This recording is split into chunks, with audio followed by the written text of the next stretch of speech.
নমস্কার, আপনাদের সকলকে জানাই শারদীয়ার প্রীতি ও শুভেচ্ছা।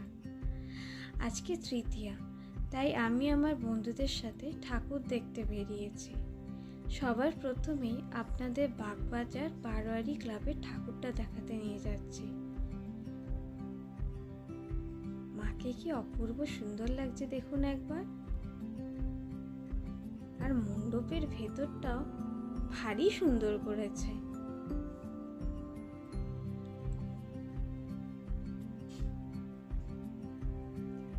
এরপর আমরা বাগবাজার সার্বজনীতে চলে এসেছি। নেতাজি এই পুজোর সাথে যুক্ত ছিলেন বলে ওই দেখুন ওনার স্ট্যাচু রাখা রয়েছে।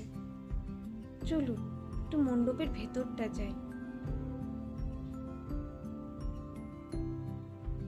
মায়ের এই ঢাকের সাজ যেন মুগ্ধ করে দিচ্ছে আমাদের সকলকে। এত সুন্দর লাগছে মাকে যে আর কি আর বলবো। এরপর আমরা কুমোরটুলি সার্বজনীন ক্লাবে চলে এসেছি। এই পুজোর থিম হলো বাটুল দি গ্রেটে। চারিপাশে দেখুন বাটুল দি গ্রেটের কার্টুন আঁকা আছে। ছোটরা উপভোগ করছিল এই প্যান্ডেলটা খুবই, তার সাথে বড়রাও কিছু কম উপভোগ করছিল না। সুযোগ পেলেই আমরা ছোট বড় একটু ফটো তুলতে দাঁড়িয়ে পড়ছিলাম।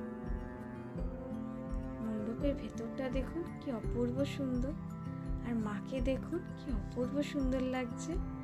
এদিকে লক্ষ্মী, এদিকে গণেশ, এদিকে সরস্বতী, এদিকে কার্তিক। এরপর আমরা কুমোরটুলি পার্কে চলে এসেছি। এর এন্ট্রেন্সটাও ভারী সুন্দর করেছে। শরতের আকাশের সাথে এই কমলা রঙের এন্ট্রেন্সটা ভারী সুন্দর লাগছে। এই বলতে যাই এক আলাদাই কম্বিনেশন। এখানে আমরা অনেক ফটো তুলেছি, আর এখানে এই মণ্ডপে ফটো না তুললে আমরা পরে আক্ষেপই করতাম। চলুন একটু ভেতরটা যাই। বাহ, মাকে কি সুন্দর দেখাচ্ছে।